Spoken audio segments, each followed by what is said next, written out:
Hey guys, this is Lovin Meets with Michael Daniel, managing partner of Bragg and festival director of Dubai Comedy Festival. First of all, a major thank you to Michael for making it to our studio today. The roads are not easy, so a massive shout out to him for making that happen. He has pulled off events during COVID. He has seen Dubai Comedy Festival from its rebirth 5 years ago, and we got the amazing stories behind, quiet conversations with stars and the best moments to date. Please take a listen.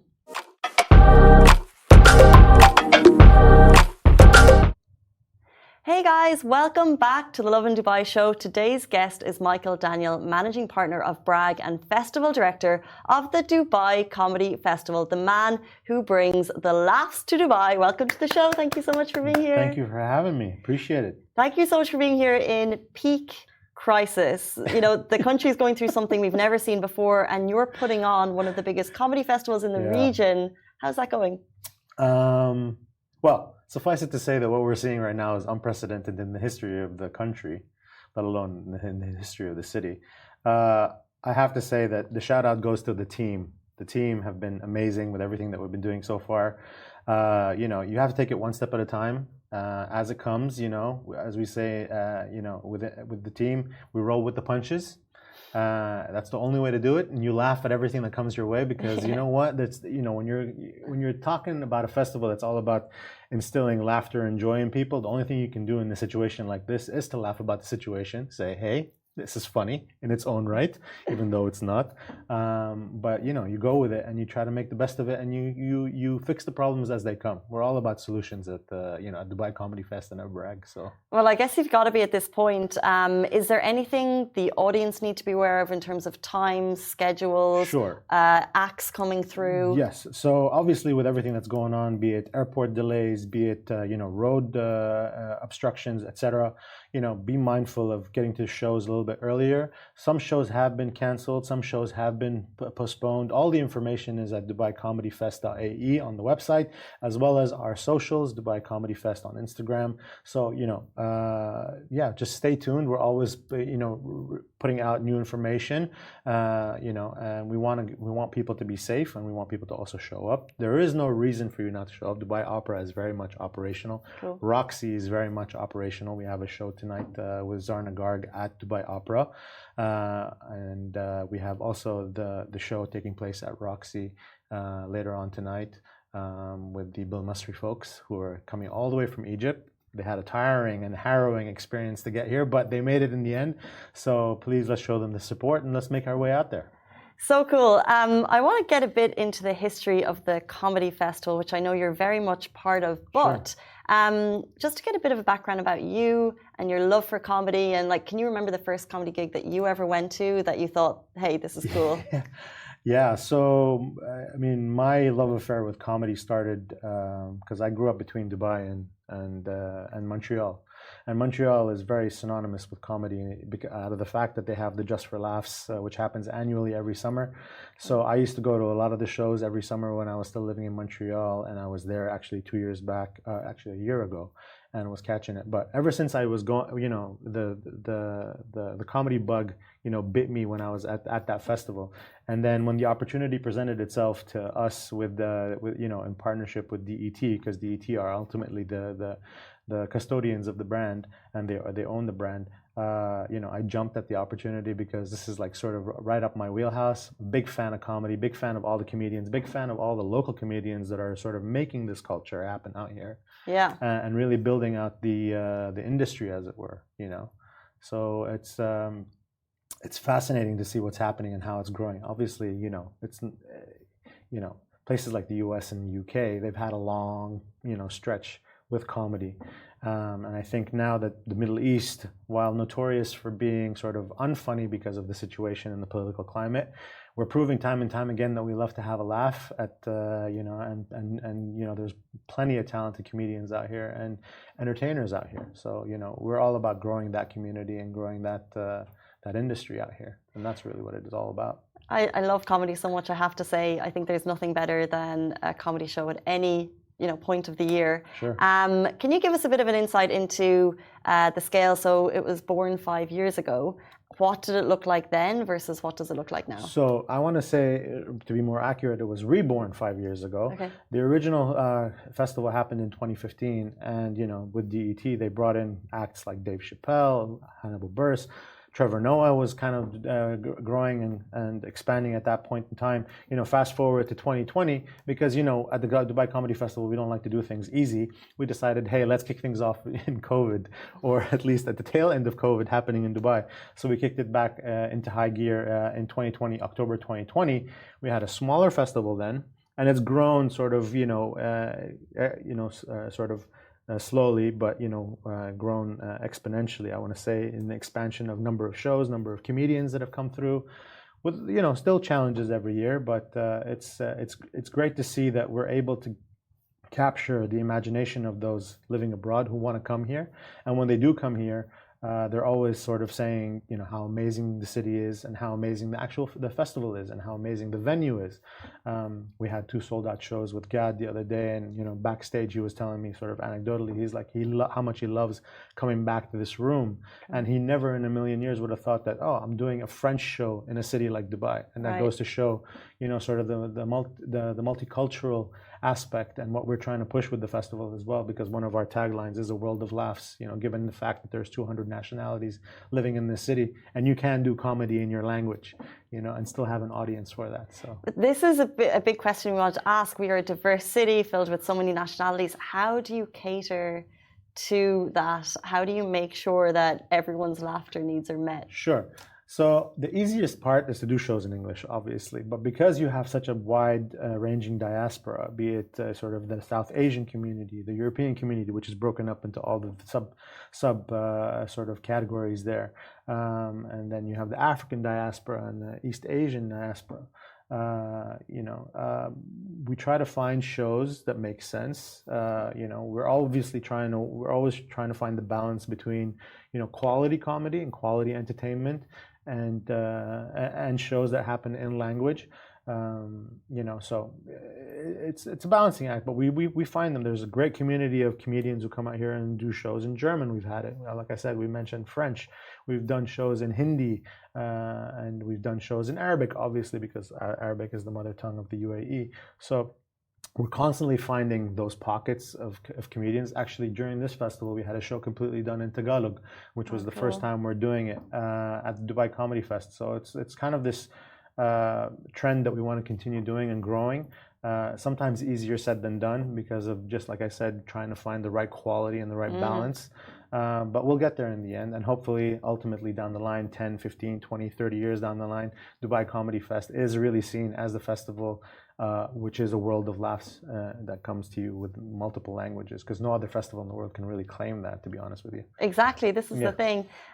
You touched on having a quiet conversation backstage with Gad, like one of the world's biggest comedians, which is so cool. You also briefly mentioned that you started in COVID, which is just a wild story all of its own. Like, what for you, having been operating this for 5 years, is a highlight or just something spectacular that happened behind the scenes? The thing for me about comedy, and this is the thing that I think we need to work on here, and hopefully we'll get to that point, is the impromptu-ness of comedy. What I mean by that is that there is an element of surprise. So, again, I'll use this example. We had a show happening, the comedians finished doing their thing, and then all of a sudden a comedian who was not on the set or not on the bill sort of popped out on stage, sort of to say, "Hey guys, how you doing?" And you see the excitement and the crowd sort of really get energized, because there's no expectation, right? So those are the highlights for me. Those things, those like little unexpected moments where people are really sort of taken to a next level. Everybody enjoyed the show. It's not to say that, but then when you add something like that to it, it just takes the enjoyment to another level, and they become super engaged, and they become super excited by the whole experience, and they walk away from it saying, "Oh my God, that was amazing! Who would have thought this person was going to show up?" There's nothing like a live comedy experience when everyone is having the best time, but sometimes comedians can push the button, right? Yes. And they'll always go beyond a mark, and they'll say, "Well, this is a joke, and it's not funny to some people." Yes. Do you have restrictions on comedians coming into the country on what they can say? Look, we always tell comedians when they come here that there are no restrictions, but there are certain guidelines that they have to abide by. What we mean by that is that, there's a certain level of, respect that has to be adhered to. So, things that are sort of no-go zones when it comes to talking about religion, when it comes to talk about regional politics that impact sort of the city and the wider country. There are sensitivities around that. Other than that, we're really sort of not really telling people what they should and shouldn't say. I don't think that that's the image or that's the message that we want to send out to folks. On the contrary, I think comedians, if we're really honest with each other, comedians are the really good ones, are the truth bearers, and they shine the light on the absurdities of the world, no matter what they are. And we find light in the humor in it, so that we can take it back, and think about it again and say, oh, you know what, that actually makes sense. There is a little bit of craziness and absurdity involved to that. We should laugh about it, but how do we fix it moving down the line? And I think the best comedians do that very, very, very well. And that said, I don't think that we want to take that away from them when they come here. We don't want anybody coming to the festival and walking away saying, oh, I wasn't able to say this or do this or say that. That's not a good look. It's not a good image. And it's not what Dubai is all about, or the UAE for that matter. But that said, there are certain sensitivities that we try to tell them, just be mindful of them and just make sure that you're navigating those waters, not carefully, but more so, tactfully, I would say. Very fair. I love what you said there about some of the best comedians will navigate something very tactfully. Yeah. And we've been lucky on this show, we've been able to sit and talk to some surprisingly are TikTokers. Yeah. And they're super smart. Yeah, absolutely. How are you, and there's now a lot of very famous TikToker comedians, how are you tackling, I guess, non-traditional, like podcasts coming onto the show, versus the kind of traditional stand-ups that we've seen for so long? I feel like comedy is changing, and are you addressing 100%. It? I mean, comedy is it's such a wide, varied art form right now. Before it was your stand-up, right? And even back in the day, when you think about comedy, how it started in the US, things were, you weren't able to say everything that you wanted. There were certain things that were taboo and you were getting arrested for it, but things changed over time. I think in today's world, yes, podcasts, sketches on TikTok, improv, musical comedy. There's so many varied and diverse ways to be funny in. And I think, we're trying at the festival to really navigate those waters to find, again, the quality talent that's doing that. As an example, we had internet sensations with Sean Shidia. My parents love are him. divorced. Yeah, we've had him on the show. And the rest of the crew that did the show the other day, well received. And I see big things with those guys. And again, it's local talent, local entertainers who are going down the route of funny and doing some interesting things that we want to sort of champion with the festival. And I think it's very important that we don't move away from that. Yes, we'll always have the international talent coming in. That's by virtue of the demand. But I think it's also very important that we carve out the festival to make sure that the local and regional talent is very much represented. Speaking of representation, I can't believe we've gotten to a whole way through the show without mentioning that Lovin Dubai is a proud media partner of this event. Yes, thank you. But also mainly to get to the lineup, right? So we've drawn to a close, but if you can give people an idea of the lineup and how people can get tickets. Yeah, so all your tickets can be found through DubaiComedyFest.ae. They link to Dubai Opera and the Platinum List and the Roxy, where more predominantly all the shows are taking place. So we have shows happening tonight with Zarnagard, like I said, and we have the Dubai Comedy Bazaar, which is again a showcase of all the local comedians who take place. That's happening in the Dubai Opera studio, as well as a show with Bill Masri at the Roxy Cinema Theaters in Dubai Hills. Tomorrow you have Spencer Vogue and Mo Gilligan, who will be taking shows on big night, absolutely, big night, 100%. And then again, Comedy Bazaar at the studio, again with shows at the Roxy, with Bill Masri again doing an earlier showcase, and then we have Riyad Musa and Alfred Arian doing shows at the Roxy over the next coming days. And then you have Bazi, massive, South Asian comedian who's already sold out one show, but the second show is still very much available at an earlier time slot. Make sure if you're a fan to go out there and get it. And then we close things off with Bil Arabi, which is another showcase of Arab talent, as well as an earlier show with Amr Zahar, who's a Palestinian American comedian who's coming in and doing a show in the Dubai Opera for the first time. And that's going to prove to be a very fun show for all the sort of Palestinian Arabs or non-Palestinian Arabs who just want, a good laugh considering all things that are happening now that's going on. So yeah, lots going on still. We end on the 21st, but we'll definitely be coming back for more, in the months and the years to come. Thank you so much for your time. So there you have it. Dubai Comedy Festival is ongoing. You can get your tickets still. This is Michael Daniel, who's Managing Director of Bragg and the Dubai Comedy Festival Director. Thank you so much for your time this morning. Thank you very much. Really appreciate it. Thank you, guys. Guys, that brings us to the end of the Lovin Dubai show. Thank you so much for tuning in. We'll see you tomorrow morning, same time, same place. Bye-bye for me.